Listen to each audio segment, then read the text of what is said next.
லஞ்சம் கொடுத்து வங்கியில் கடன் வாங்கியதாக தொடரப்பட்ட வழக்கில் அதிமுக முன்னாள் எம்பி ராமச்சந்திரன் மீதான சிறை தண்டனையை சென்னை உயர்நீதிமன்றம் ரத்து செய்தது.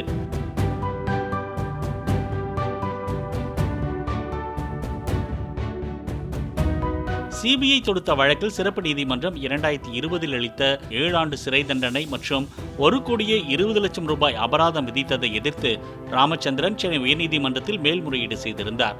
இந்த வழக்கை விசாரித்த நீதிபதி ஜெயச்சந்திரன் அவர் மீது சிபிஐ சுமத்திய குற்றச்சாட்டு நம்பும்படியாக இல்லை என கூறி தண்டனையை ரத்து செய்து உத்தரவிட்டார்.